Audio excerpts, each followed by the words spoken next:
Good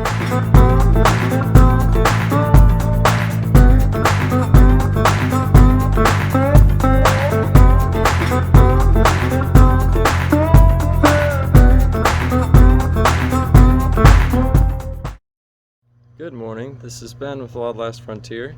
Today I'm going to take you on a little adventure to a fort that I built out in the woods of Alaska. It's going to be quite the trip, so let's go ahead and get started.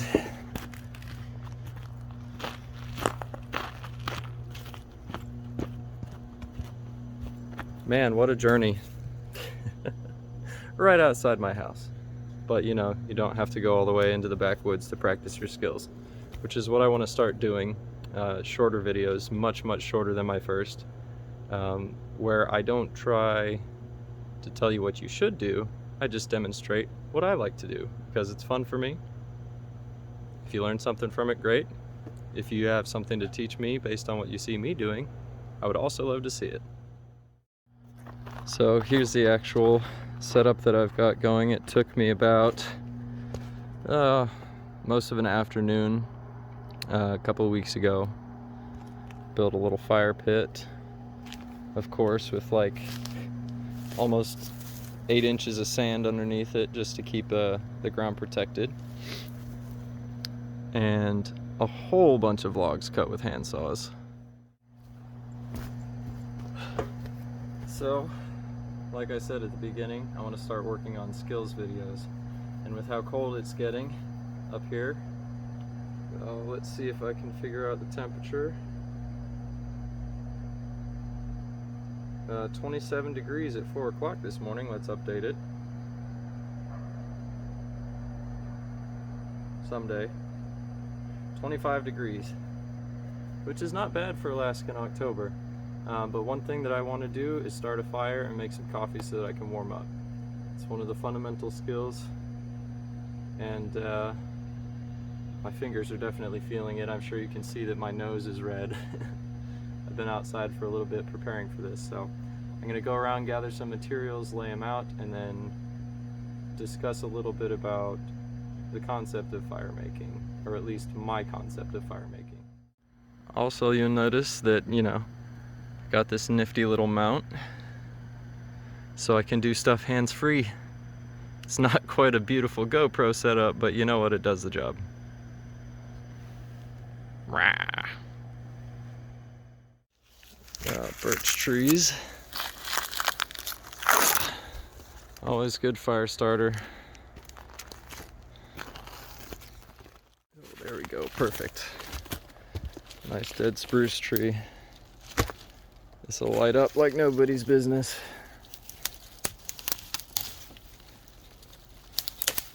One thing my dad always taught me when I was growing up was make sure you have at least a double fistful of these skinny little branches that you can light with a matchstick. I like to go with a little more.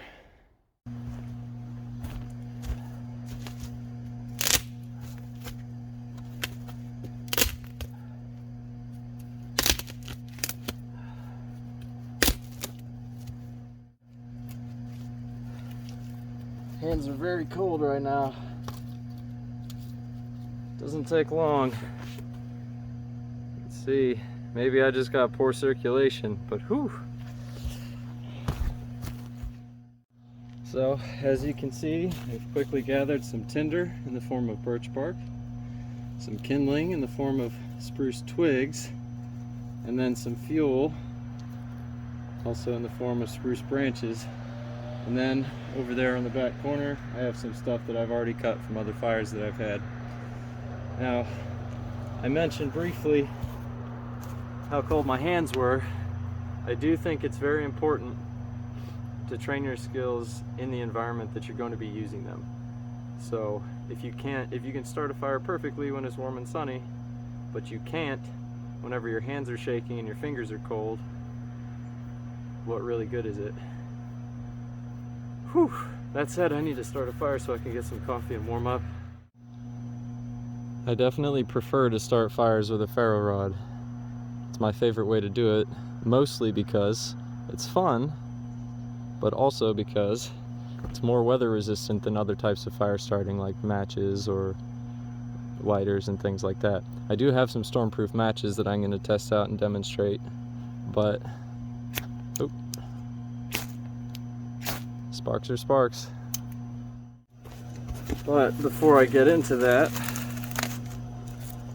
I've just got these big chunks of birch bark. It can be lit with a spark, but it's difficult, so I'm gonna tear it up, grind it up, mash it up in my hands. So when it looks like that, hopefully a spark will take to it more easily.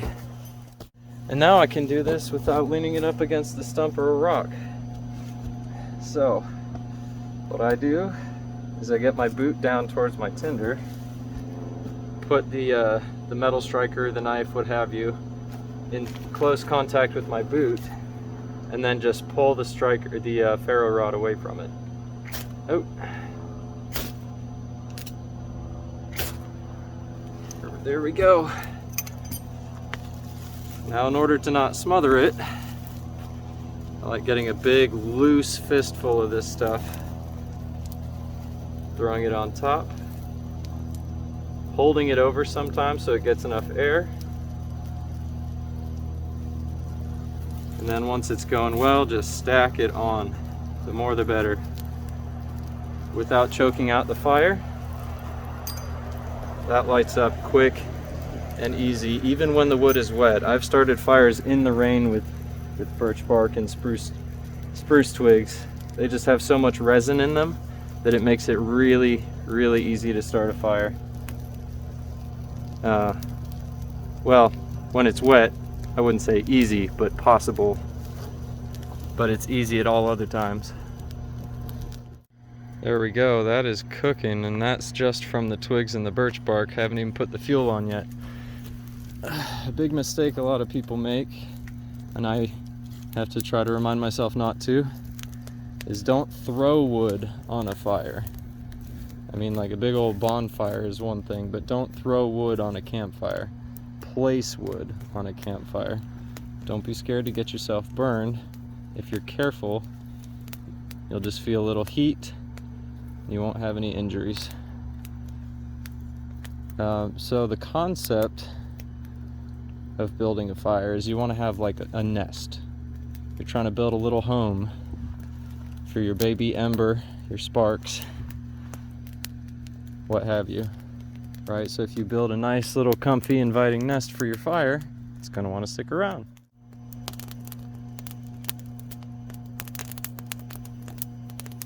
Now my hands are almost too hot, which is better than shaking with the cold.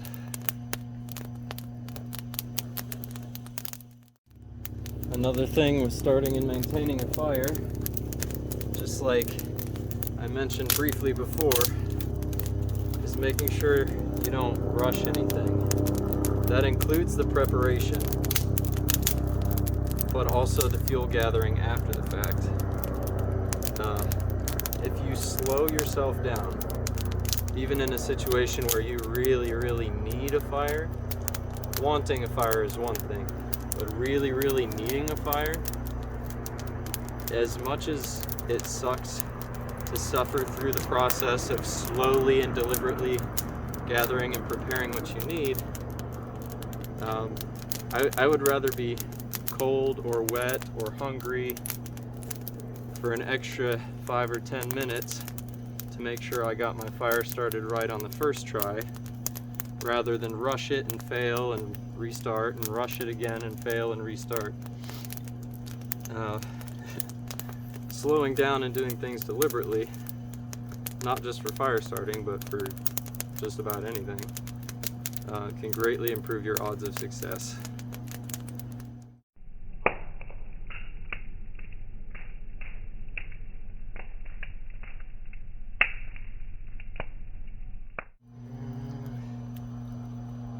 That's not too bad. Let's see if I can boil some water on it.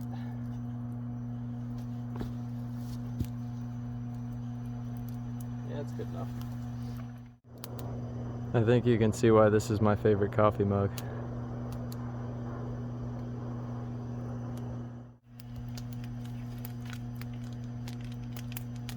Another good thing about instant coffee, I like using 2 packets. But another good thing about instant coffee is you can tuck these little foil packets inside of each other. I have a little stirring stick. It's not much, but it's honest work.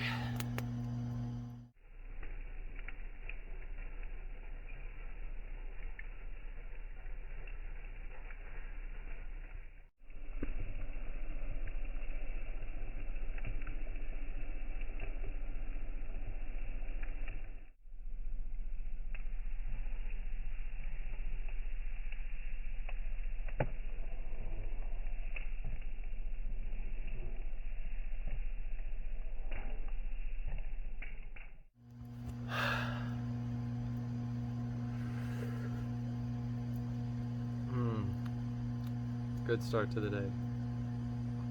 So there you have it.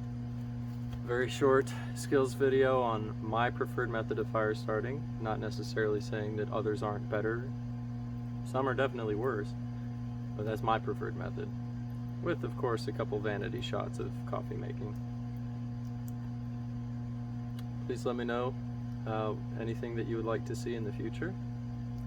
And have a great day.